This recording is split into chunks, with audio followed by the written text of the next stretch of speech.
नमस्कार। इनसे थोड़ा बुखार था, गले में थोड़ी खराश थी। इतवार को थोड़ा बुखार होना शुरू हुआ तो सबने सुझाव दिया कि कोरोना का वक्त चल रहा है और यही सिम्टम्स होते हैं कि कोरोना का टेस्ट करा लेना चाहिए। कल सुबह कोरोना का टेस्ट हुआ था, शाम तक रिपोर्ट नेगेटिव आई। इस दौरान आप सब लोगों ने, बहुत सारे लोगों ने अपनी दुआएं भेजी, अपना आशीर्वाद भेजा और ऊपर वाले की कृपा से टेस्ट नेगेटिव आया। आप सब लोगों का बहुत बहुत तहे दिल से शुक्रिया जिन्होंने अपने शुभकामना संदेश भेजे। मैं अपने घर में ही एक कमरे में अपने आप को बंद किए हुए पिछले 2 दिन से देख रहा था। मेरा शरीर तो यहाँ था लेकिन मेरा मन इसी में था कि दिल्ली में किस तरह से और क्या क्या किया जा सकता है कोरोना को कम करने के लिए, लोगों को इलाज कराने के लिए। आज दिल्ली की जो पोजीशन है,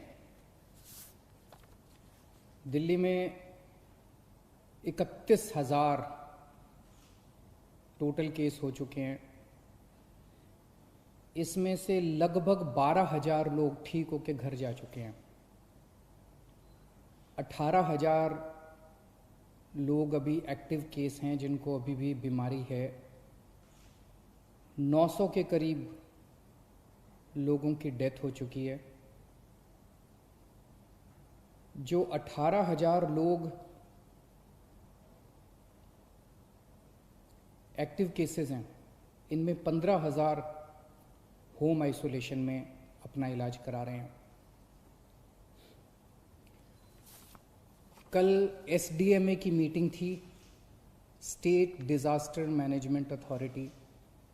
उसमें मुझे भी जाना था, मैं नहीं जा पाया। मनीष सिसोदिया जी और अन्य मंत्रीगण गए थे। LG साहब ने इसकी अध्यक्षता की थी।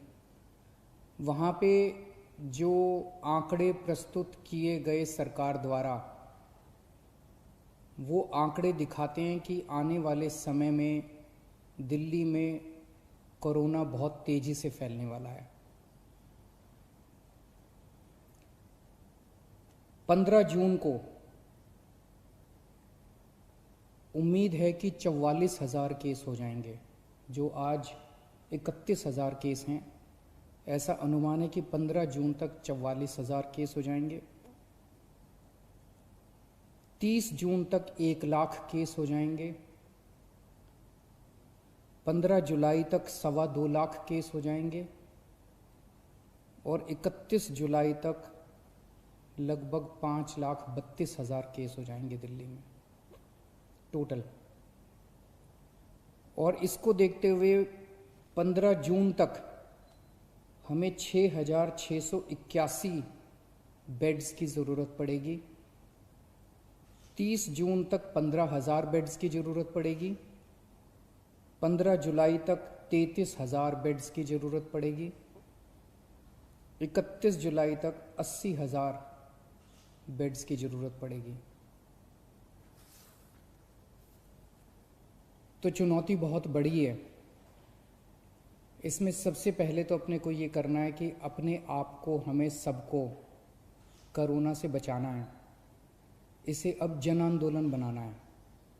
3 बातों को, हमें मास्क पहन के घर से निकलना है, हमें बार बार हाथ धोने हैं, सैनिटाइज करने हैं और सोशल डिस्टेंसिंग करनी है। अभी तक हम कहते थे कि हमें करना है, अब हमें ये भी करना है कि अगर कोई नहीं कर रहा तो उनसे हाथ जोड़ के विनती करनी है कि भाई साहब आप भी कर लीजिए। आपकी सेहत के लिए भी अच्छा है, दूसरों की सेहत के लिए भी अच्छा है।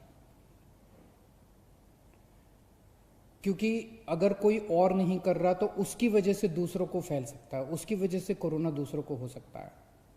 तो इसे अब जन आंदोलन अपने को बनाना है, सबको खुद भी करना है और दूसरों से भी करवाना है। जैसे ऑड इवन में हमने जन आंदोलन किया था ना, ऑड इवन में हम भी करते थे और अगर कोई फॉलो नहीं कर रहा तो गाड़ी रोक के शीशा नीचे करके उसको कहते थे कि भाई साहब घर चले जाओ, आपका व्हीकल आज ऑड है या इवन है, ये ठीक नहीं है। ऐसे इसको भी अपने आप को जन आंदोलन बनाना है।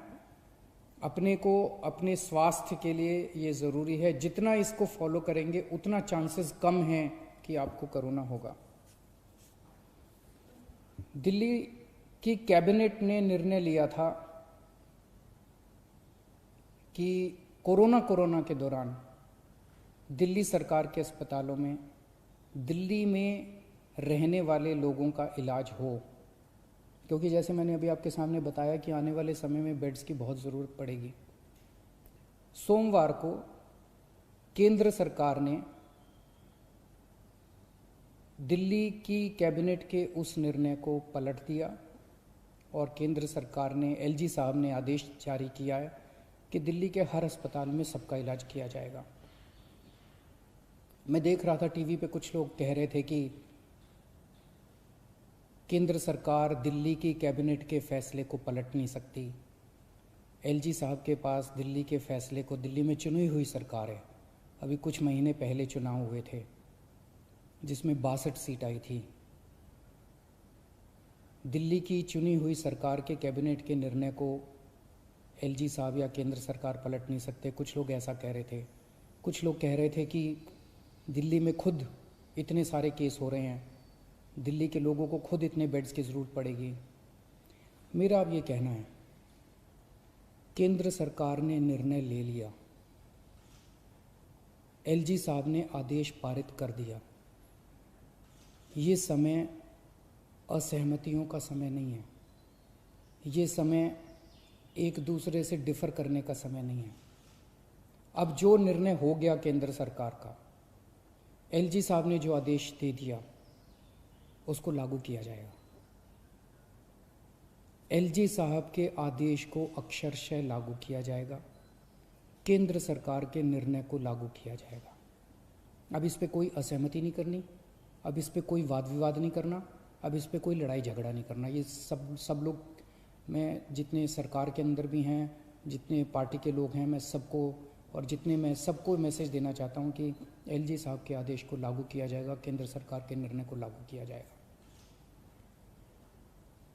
चुनौती है, बहुत बड़ी चुनौती है, अभूतपूर्व चुनौती है। जैसा मैंने कहा, 15 जुलाई को दिल्ली में 33,000 बेड्स की जरूरत पड़ेगी दिल्ली वालों के लिए। 31 जुलाई को 80,000 बेड्स की जरूरत पड़ेगी। बाहर से कितने लोगों के आने की उम्मीद है?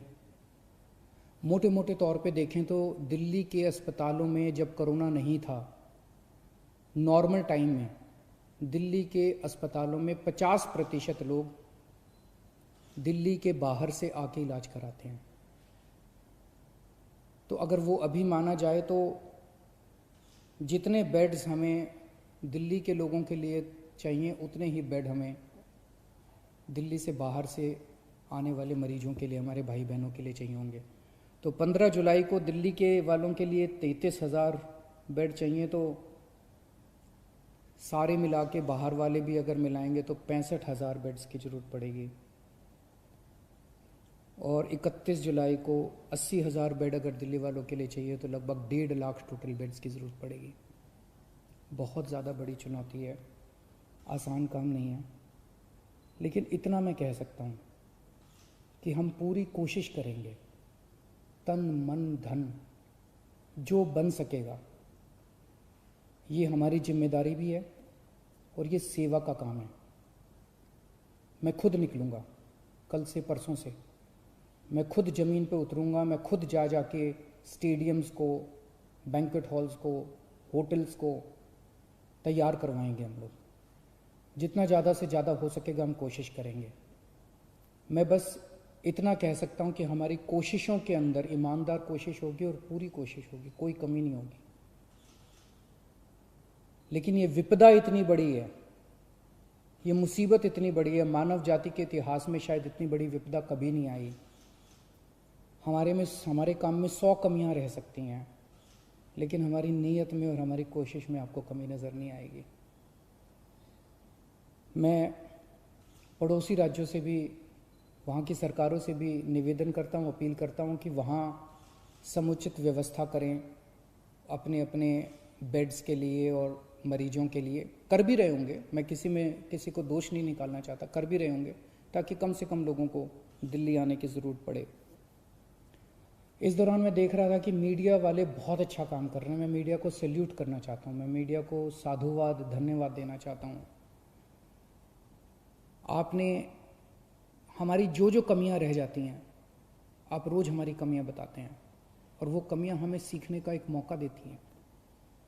आपने हमारे ऐप में इतनी सारी कमियां बताई, उन कमियों को पिछले एक हफ्ते के अंदर हमने काफ़ी दूर किया है। अभी भी कुछ कमियां हो सकती हैं, आप प्लीज़ हमें ज़रूर बताइएगा। काफ़ी कमियों को ऐप में दूर किया, लेकिन अभी भी जो कमियां हो हमें ज़रूर बताइएगा। मैं देखता हूं कि लगभग हर चैनल पे कुछ पेशेंट्स को या पेशेंट्स के रिश्तेदारों को, दोस्तों को, वो किस तरह से बताते हैं कि कई अस्पतालों में गए, मैं पहले इस अस्पताल में गया, मैं इस अस्पताल में गया, मैं इस अस्पताल में गया, मुझे इलाज नहीं मिला, मुझे बेड नहीं मिला। मैं सोच रहा था कि टोटल कितने 10, 12, 15 चैनल होंगे। उन 15 चैनलों पे 15 या 20 केसेस बताए जा रहे होंगे, लेकिन ऐसे लोगों की संख्या जिनको तकलीफ हो रही है, जिनको बेड नहीं मिल रहे, उससे कहीं ज़्यादा है। केवल 15-20 लोग नहीं हैं जो टीवी पे आए। लेकिन मैं आपकी जानकारी के लिए बता दूं, पिछले एक हफ्ते में एग्जैक्टली 8 दिन में दिल्ली के अस्पतालों में 1900 लोगों का एडमिशन हुआ, 1900 लोगों को बेड मिले हैं दिल्ली के अस्पतालों में। और आज 4200 बेड अभी खाली हैं।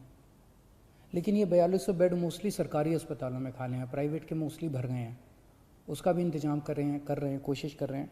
लेकिन पिछले 8 दिनों में 1900 लोगों को बेड मिले। लेकिन एक तरफ जहां 1900 लोगों को बेड मिले, वहीं कम से कम 150-200 लोगों को बेड के लिए धक्के भी खाने पड़े। तो जब टीवी चैनलों के ऊपर एक एक केस बताया जाता है, मेरी टीम एक एक केस पे गौर करती है और हम उससे सीखने की कोशिश करते हैं। एक तरफ हम कोशिश करते हैं कि उस व्यक्ति को हम उसकी विपदा दूर कर सकें, और दूसरी तरफ उसे तकलीफ क्यों हुई, हमारे सिस्टम में कहाँ कमी थी, उस कमी को सीख के उस सिस्टम की कमी को हम दूर करने की कोशिश करते हैं, ताकि आने वाले और किसी को तकलीफ ना हो। लेकिन फिर भी हम परफेक्ट नहीं हैं, सब कुछ ठीक नहीं है, अभी बहुत सारी कमियां हैं हमारे सिस्टम में, और सब कुछ लेकिन खराब भी नहीं है। काफ़ी कुछ काम हुआ भी है, हमारे डॉक्टर्स लगे हुए हैं, हमारे नर्सेस लगे हुए हैं, सरकारी ऑफिसर्स लगे हुए हैं, पुलिस वाले लगे हुए हैं, सब लोग बहुत काम कर रहे हैं। लेकिन अभी भी बहुत सारी चीज़ें ठीक करनी है। मेरी मीडिया के साथियों से निवेदन है कि इसी तरह से आप हमें अपने चैनल पे तो दिखाते ही हैं, लेकिन अगर चैनल के अलावा भी कहीं कोई आप कोई स्टोरी ना दिखा पाएँ, कहीं कोई कमी नज़र आए, तो फ़ोन कर देना, उसको हम ठीक कराने की कोशिश करेंगे। और सबसे ज़रूरी बात, ये समय आपस में लड़ने का नहीं है, ये समय राजनीति का नहीं है। मैं देखता हूँ आपस में ये पार्टियां सारी लड़ रही हैं। बीजेपी वाले आम आदमी पार्टी से लड़ रहे हैं, आम आदमी पार्टी वाले कांग्रेस से लड़ रहे हैं, कांग्रेस वाले बीजेपी से लड़ रहे हैं, वो उससे लड़ रहा है, वो उससे लड़ रहा है। अगर हम सारे आपस में लड़ते रहे तो कोरोना जीत जाएगा। और जो एक आम आदमी बैठ के टीवी चैनल देखता है, वो सोचता है यार ये क्या पार्टियां हैं, आपस में लड़ रही हैं, मेरी किसी को परवाह नहीं है। हमें आपस में नहीं लड़ना, हमें इस टाइम एकजुट होना है, हमें एक देश बनना है। जब तक सारे मिलके नहीं लड़ेंगे, बीजेपी, कांग्रेस, आम आदमी पार्टी, ये पार्टी, वो पार्टी, डॉक्टर्स, नर्सेज, पुलिस, सारी संस्थाएं, समाज सेवी संस्थाएं, धार्मिक संस्थाएं, जब तक सारा देश मिलके एक साथ नहीं लड़ेगा, तब तक हम कोरोना को नहीं जिता पाएंगे। आप सोच भी नहीं सकते कितनी बड़ी विपदा है ये। आपस में नहीं लड़ना, सारी सरकारों को मिलके, सारी संस्थाओं को मिलके, सारी पार्टियों को मिलके हमें एकजुट होके कोरोना को हराना है। अगर हम आपस में लड़े, कोरोना जीत जाएगा, और अगर हम एकजुट हो गए, हम कोरोना को हरा लेंगे। शुक्रिया।